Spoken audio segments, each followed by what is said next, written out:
अब C++ में आ जाओ। C++ में क्या बचा हुआ था? डायनेमिक बाइंडिंग और मैसेज कम्युनिकेशन। डायनेमिक बाइंडिंग का थोड़ा सा लिखा दी तो उसको समझाए नहीं थे। समझा देते हैं। डायनेमिक मतलब होता है running state of the program is dynamic state. किसी भी प्रोग्राम का दो स्टेट होता है, एक स्टैटिक और एक डायनामिक। जब हम लोग कंपाइल करते हैं उस समय जो काम होता है उसको कहते हैं स्टैटिक, और जो जब हम प्रोग्राम एग्जीक्यूट होने के बाद काम करते हैं that is known as dynamic. Dynamic यानी प्रोग्राम जब रन करेगा। बाइंडिंग मतलब बांधना। किसको बांधा जाता है? कोड को। पॉलीमॉर्फिज्म जो बताए थे, पॉलीमॉर्फिज्म से जुड़ा हुआ है ये। पॉलीमॉर्फिज्म में क्या था? जैसे बताए थे एक ही फंक्शन से हम लोग दो तीन काम कर सकते हैं, अलग अलग काम कर सकते हैं। जैसे रेक्टेंगल का भी एरिया निकाल सकते हैं, सर्किल का भी निकाल सकते हैं, स्क्वायर का भी निकाल सकते हैं एक ही फंक्शन से। A function name is the same but its code will be different। ठीक है। तो जब हम लोग प्रोग्राम रन करेंगे, रन करने के बाद कौन सा कोड एक्सेस होगा ये डिपेंड करता है, जो हम लोग आर्गुमेंट में वैल्यू पास करेंगे उसके ऊपर डिपेंड करेगा। तो वैल्यू पास कब करेंगे? जब प्रोग्राम रन करेगा। अगर सिंगल आर्गुमेंट पास करवा दिए तो स्क्वायर का तुम्हारा एरिया निकाल देगा। अगर दो आर्गुमेंट पास कर दिए तो रेक्टेंगल का एरिया निकलेगा। एलबी होता है ना जी, रेक्टेंगल का एरिया कैसे निकालते हैं? Length into breadth. हाँ, लेंथ और विड्थ, यानी दो आर्गुमेंट चाहिए, लेकिन स्क्वायर का निकालने के लिए ओनली साइड टेन होने से ही हो जाता है। सिर्फ साइड कर तो सकते एरिया में जब सिंगल एक साइड भेजेंगे तो वो एग्जीक्यूट करेगा स्क्वायर का एरिया को, और जब हम लोग दो साइड भेजेंगे देन वो रेक्टेंगल का एरिया निकालेगा।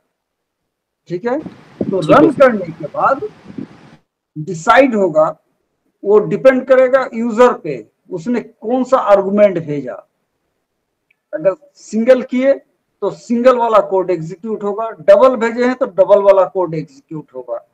ये जो जो कोड को वो लाएगा that term is known as dynamic binding.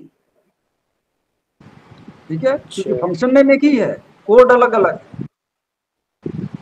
Clear हुआ? यस। और जब प्रोग्राम करेंगे इस पे हम लोग काम करेंगे तब और ज्यादा क्लियर होगा। अभी खाली जी सर। चीन को समझ के रखें।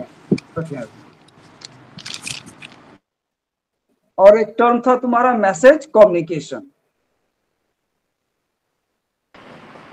यस सर, ये भी बताने में स्टार्ट। उसको भी लिख लो। Message communication. हाँ,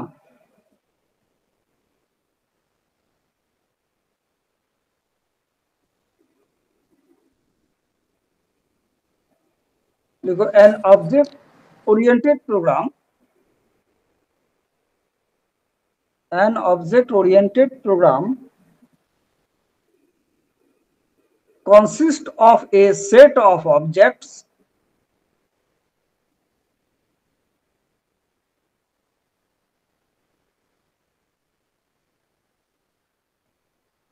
that communicate with each other.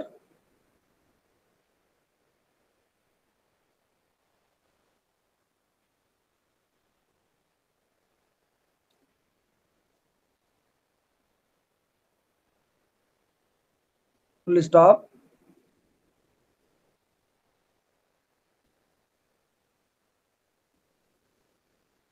Objects communicate with one another by sending and receiving information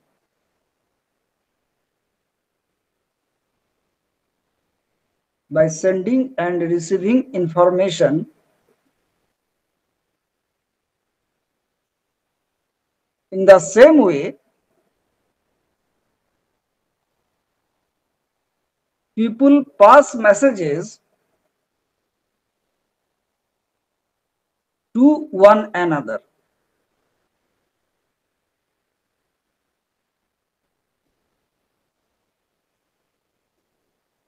Full stop.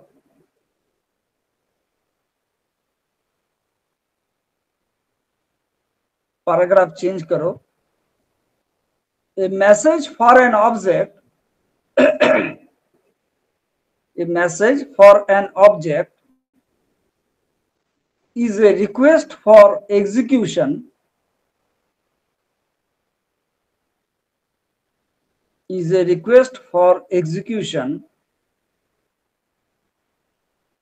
of a procedure, comma, and therefore will invoke a function, bracket में लिख लो procedure, function को ही procedure कहेंगे अभी. Function in the receiving object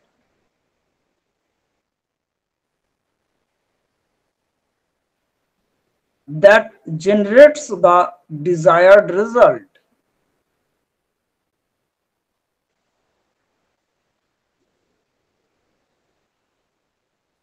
Full stop. Message passing involves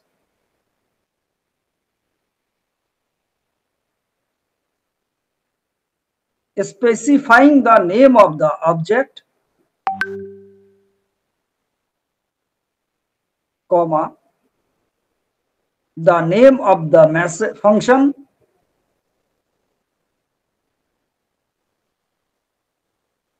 and the information to be sent.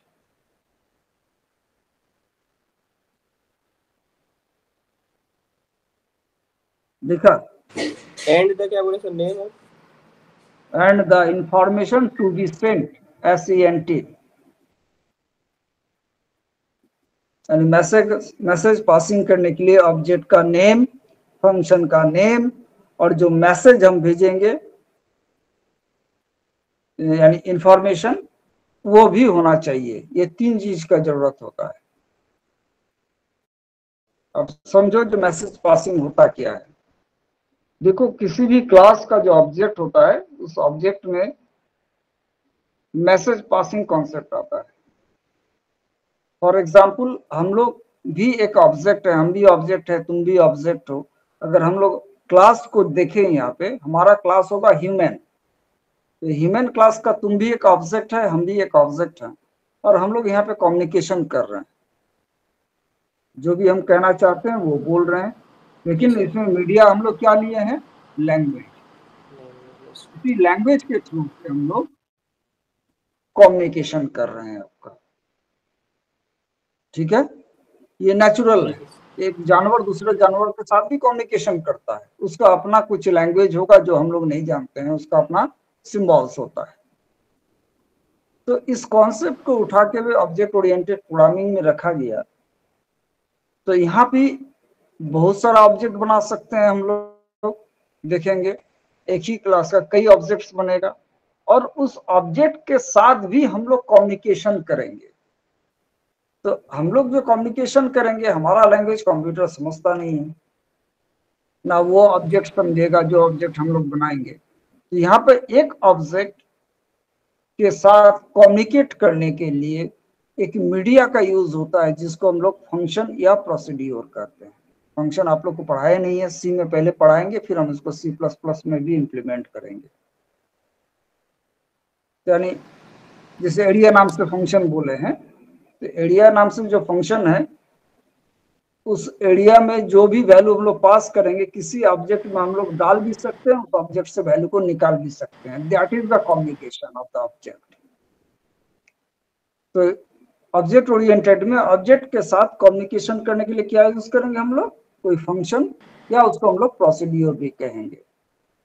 ठीक है, this is the message communication term. Is it clear? ठीक है, yes sir, clear.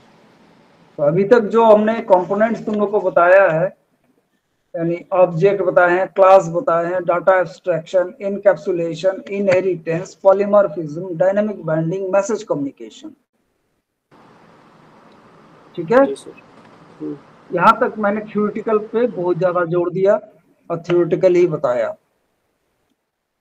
इसमें से परीक्षा में एक दो क्वेश्चन आता ही है जितना अभी तक बताया, इसलिए इसका जो डेफिनेशन है ये अपना दिमाग में सेट रखिएगा। नेक्स्ट डे से कुछ कुछ हम C++ का प्रोग्रामिंग सेक्शन, अभी तक ये था concept of UPS object oriented programming, और C++ ऑब्जेक्ट ओरिएंटेड प्रोग्रामिंग का कॉन्सेप्ट को फॉलो करता है, ठीक है। C++ इज द लैंग्वेज और कॉन्सेप्ट है मेरा UPS। इसी तरह C लैंग्वेज है, प्रोसीड्यूर ओरिएंटेड या structured programming, that is the concept. तो C स्ट्रक्चर्ड प्रोग्रामिंग या प्रोसीड्यूर ओरिएंटेड प्रोग्रामिंग को फॉलो कर रहा है, और C++ ऑब्जेक्ट ओरिएंटेड को फॉलो कर रहा है। तो इसमें भी कुछ कुछ प्रोग्राम हम शुरू करेंगे, लेकिन अब फिर हम C में कुछ ज्यादा एम्फेसिस होंगे। थोड़ा सा जैसे आज एरे बताए तो एरे को थोड़ा सा ठीक कर लेना, क्योंकि हमको जल्दी जल्दी C में पहले फंक्शन पढ़ाना है, उसको उठा के हम यहाँ पे लाएंगे, ठीक है। ठीक है। जी सर। तो वहाँ पे पढ़ लीजिएगा, तो यहाँ पे हमको इम्प्लीमेंट करने में आसानी होगा, क्योंकि यहाँ पे नया नया टूल मिलेगा। C में गिन के 5-7 टॉपिक होता है, लेकिन C++ में एनॉर्मस है, एवरीडे न्यू टॉपिक मिलेगा आपको। सो मेरा क्लास टाइम भी हम थोड़ा सा बढ़ा लेंगे उस समय, जैसे आज बढ़ा लिए हैं, ओके सर। ठीक है। ठीक है सर। बंद करें आज, 7:30 मेरा बच गया। ठीक है सर। शुभ रात्रि सर।